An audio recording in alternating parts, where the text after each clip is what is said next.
Hi again then guys, and welcome to another look down memory lane to the relatively recent history of GT6. Again, to cars which I want to revisit because I believe they have a good to great chance of coming back in the future of the franchise, either in GT Sport or perhaps in a later game. Now this one, I believe, has a very, very strong chance of coming back relatively soon. And of course, worldwide we're in very unusual circumstances right now, so I wouldn't expect it to come necessarily soon per se, but it wouldn't surprise me, let's put it that way, if this car did arrive in GT Sport.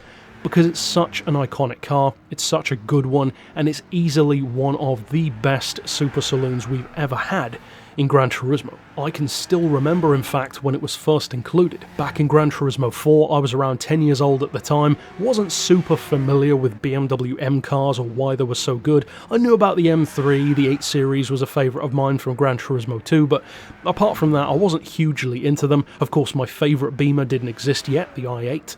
This one, though, was in that game. I loved Mercedes. Mercedes was my favourite brand at the time, and the E55 was such a cool car, and I thought, you know what, I bet there's nothing that can keep up with this in the game. It was just such a fast car, in terms of, keeping up four-door car-wise, but then I drove the M5, and it annihilated the Mercedes. It was basically a four-door car that felt like it was just a reskinned supercar. It really felt that good, and that's essentially what it is. 5-litre, V10, naturally aspirated, 500 horsepower, 205 miles an hour, with that speed limiter removed. It does have supercar specs, and you can make a very robust argument to say that the E60 M5 may even be the most iconic one of the entire lineage, and I believe it actually deserves to have that. It is the epitome of a modern classic. It has supercar specs wrapped up in a very, very handsome but understated body, great M-car body kit on it as well with the quad exhausts. Again, kind of understated, it's a bit of a sleeper, but if you know your cars, you immediately recognise one on the street, and chances are have a lot of respect for it. The newer ones with the turbos, yes, they're technically quicker, but they never really did it for me in the same way that this one did. Now, funnily enough, I would not put the M5 even in my top 100 favourite cars. In fact, it wasn't in my top 100 favourites here on the channel.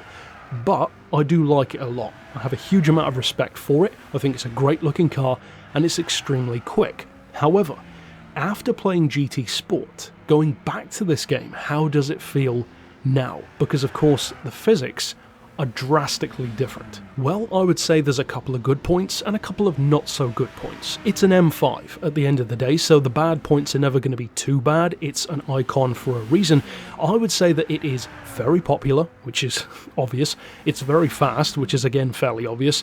But in terms of the downsides, it's actually a little bit numb, and I think that that's an issue more with Gran Turismo 6 rather than the car itself. Back in the older days of GT4, 5 and 6, that's all we were used to as far as Gran Turismo, so within that world, the cars felt good or bad compared to each other. But now that GT Sport, and this is one of the times which I will give that game full credit for being good, the physics are better. They are more realistic, but also they feel more authentic from car to car.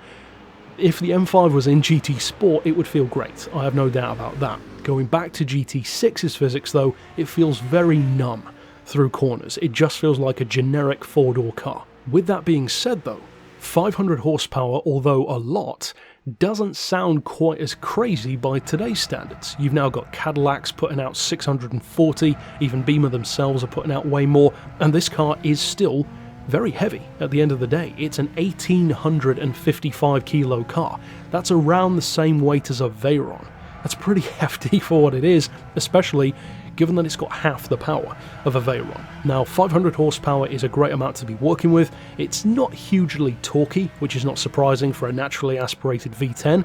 It's not my Touareg after all. It's got 384 pound-feet stock, and of course you can tune it up a lot. Now, the top speed is amongst the best of any four-door in the game. It's not the fastest, but it's definitely up there. The Mercedes C63 is even quicker and even more powerful, but this Beamer is a very, very good choice to go for. I believe this would have a fantastic way of fitting into GT Sport, because not only do we have precious few super saloons, but this one is so capable, it would slot right in perfectly. And the reason why I would say that is about more than just the raw performance. Yes, it is an overwhelmingly fast car even by today's standards. 205 miles an hour is incredible. But it's those handling manners. If you compare how this feels to the other sedans in Gran Turismo 4, 5 and 6, even though it feels numb compared to GT Sport, it feels great compared to them, and that is the crucial thing. If it was scaled up to the more realistic physics, I have no doubt it would feel amazing. It's already an N500 car, or the equivalent to it in GT Sport terms, and I believe it would be a very, very good one, even for tracks like Le Mans or Tokyo where you need that bit of extra top-end grunt.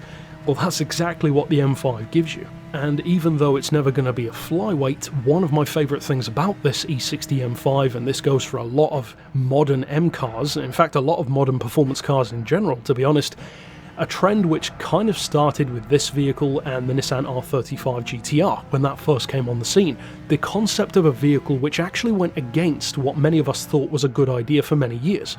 For many years, especially in the racing world, the ultimate goal was to be as light as physically possible.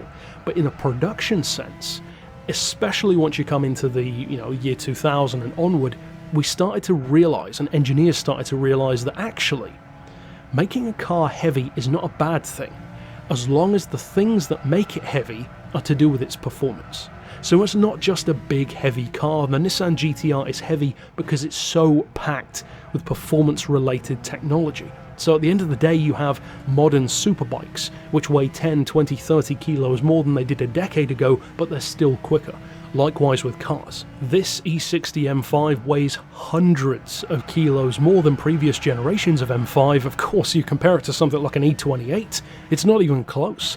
So through corners that car should have the advantage regardless of sheer power, because it's not just about the power. All of that tech, all of that extra weight goes toward making the performance excellent. And of course it's luxurious as well, but it's hardly a Bentley or a Rolls-Royce, so still the vast majority of that weight is in this executive rather than full-on luxury saloon, which has a total focus on being this ultimate sleeper with supercar levels of performance that I personally believe BMW could justifiably feel is one of their best modern vehicles. Certainly one of the finest performance sedans since the year 2000, if not one of the most iconic and best all-round performance cars since that time. So as far as I'm concerned, it could certainly have a place in GT Sport, most definitely in a more traditional Gran Turismo game, because of course, once you start bringing Supersaloons back, you can't really miss the M5. It's kind of the Supersaloon, especially the further back you go,